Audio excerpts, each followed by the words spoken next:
বিল্লাহি মিনাশ শাইতানির রাজিম বিসমিল্লাহির রহমানির রহিম। সুপ্রিয় উপস্থিতি, একটা নেককারজনক ঘটনা। এই বিশ্ববিদ্যালয়, জাহাঙ্গীরনগর বিশ্ববিদ্যালয়, যে বিশ্ববিদ্যালয়ের নারীরা নিজেদের নিরাপদ মনে করে, এই বিশ্ববিদ্যালয়কে নিরাপদ একটি অভয়ারণ্য হিসেবে চলাফেরা করতে চায়, সেই বিশ্ববিদ্যালয়ে একটি নেককারজনক ঘটনা ঘটে গিয়েছে। এবং এই ঘটনা ঘটার পর থেকে শুরু করে আজ পর্যন্ত যে ঘটনা প্রবাহ, এসব কিছু আমাদেরকে চরম উদ্বিগ্ন করছে।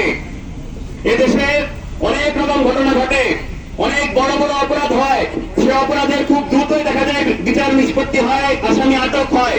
কিন্তু এই ঘটনা, যেখানে দিবালোকের মতো স্পষ্ট সিসিটিভি ফুটেজ আছে, যে কনভিক্টেড অভিযুক্ত তার স্পষ্ট ছবি পাওয়া যায়, সবকিছু পাওয়া যায়, কিন্তু তাকে এখন পর্যন্ত আটক করা যায় না।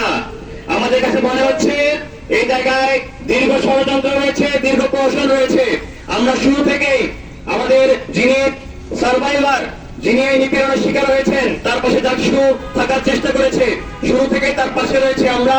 পুলিশে এই জায়গাটি মামলা করা, বিশ্ববিদ্যালয় থেকে মামলা করা থেকে শুরু করে আজ পর্যন্ত এই ব্যাপারে যত রকম চাপ প্রয়োগ করা যায় প্রশাসনের কাছে এবং রাষ্ট্রের ঊর্ধ্বতন জায়গায়, সব জায়গায় করার চেষ্টা করেছে। কিন্তু আমরা দেখতে পাচ্ছি এই চাপ যথেষ্ট হচ্ছে না।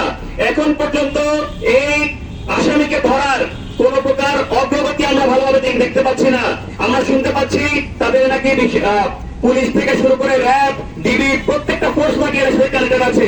কিন্তু এত ফোর্স কানেক্টেড থাকার পরেও কেন একটা আসামি যার সকল প্রকার ক্লু পাওয়া যায়, সে কেন এখন আটক হয় না, সে প্রশ্ন আমরা রাখতে চাই।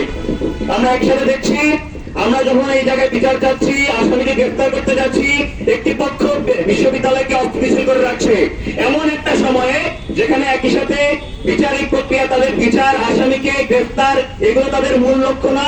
একই সাথে সামনে যখন জুলাই হামলার বিচার প্রক্রিয়া সামনে আসছে, এই সময়কে সামনে রেখে একই সাথে বিশ্ববিদ্যালয়ের ভেতরে কিছু মহল এবং একই সাথে কিছু শিক্ষক সিন্ডিকেট তাদের স্বার্থ হাসিলের জন্য ন্যাক্কারজনক ভাবে লেগে যাচ্ছে। আমরা এর তীব্র প্রতিবাদ জানাই। আমরা বলতে চাই, বিশ্ববিদ্যালয় প্রশাসন এই ঘটনায় দ্রুত আসামিকে গ্রেফতারের জন্য ঊর্ধ্বতন মহলে চাপ প্রয়োগ যথেষ্ট করছে না। এবং আমরা বলতে চাই, রেজিস্ট্রার থেকে শুরু করে নিরাপত্তা অফিস, নিরাপত্তা ক্রিয়াল বডি, কার কতটুকু দায় আছে, এই দায় থেকে তারা এড়াতে পারবেন না। কিন্তু প্রধান বক্তব্য হতে হবে, প্রধান উদ্দেশ্য হতে হবে আসামিকে গ্রেফতার। কোনোভাবেই ভিন্ন পন্থা অবলম্বন করে, এই মত করে, বিভিন্নভাবে বিচারিতা করে আমাদের যিনি সার্ভাইভার, তার বিচার এখানে বানচাল করা যাবে না। এবং একসাথে বলছি, যিনি এই বিচারের এই আসামি গ্রেফতার দায়িত্বে রয়েছেন, আমরা জানতে পেরেছি তিনি একজন জাবিয়ান এবং একই সাথে বিএনপির উচ্চপদস্থ একজন নেতৃত্বের তিনি আত্মীয়। সেই জায়গায় আমরা বলতে চাই, এত জায়গা থেকেও, উনি এত ক্ষমতার জায়গা থেকেও কেন এই মামলা এখনো পর্যন্ত নিষ্পত্তি করতে পারছেন না, আসামিকে গ্রেফতার করতে পারছেন না। আমরা স্পষ্ট ভাষায় বলে দিতে চাই, আমরা আমাদের জায়গা থেকে স্ট্রং রয়েছি, আমরা নিয়মতান্ত্রিক ভাবে এই জায়গায় কাজ করে আসছি। কিন্তু প্রশাসন কিংবা পুলিশ প্রশাসন, রাষ্ট্রের কোন প্রকার গাফিলতি যদি এই জায়গায় থাকে, আমরা কিন্তু আমাদের আর সহজ অবস্থান রাখবো না। আমরা কিন্তু আমাদের আন্দোলনকে আরো বেগবান করব এবং সেই আন্দোলনের কারণে এই রাষ্ট্রের এই শিক্ষার্থীদের স্বার্থ আদায়ের জন্য আমরা যা করা দরকার সেই জায়গায় থাকবো।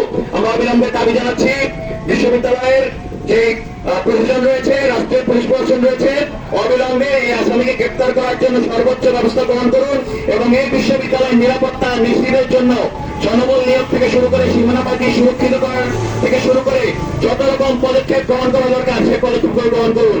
নাহলে আমরা এই জায়গায় এমন ঢাল হয়ে শিক্ষার্থীদের ঢাল হয়ে দাঁড়াবো, সেই জায়গা থেকে কোনো ষড়যন্ত্রকারী, কোনো অবহেলাকারী কেউ পার পেতে পারবে না। অবিলম্বে আমরা আমাদের যে নিপীড়িত হয়েছেন যে বোন, তার পাশে দাঁড়াচ্ছি ডাকসুর পক্ষ থেকে এবং আমরা প্রতিশ্রুতি দিচ্ছি এই জায়গা থেকে আমরা এই বিচার নিশ্চিত করেই ছাড়বো ইনশাল্লাহ। সবাইকে অসংখ্য ধন্যবাদ। আসসালামু আলাইকুম।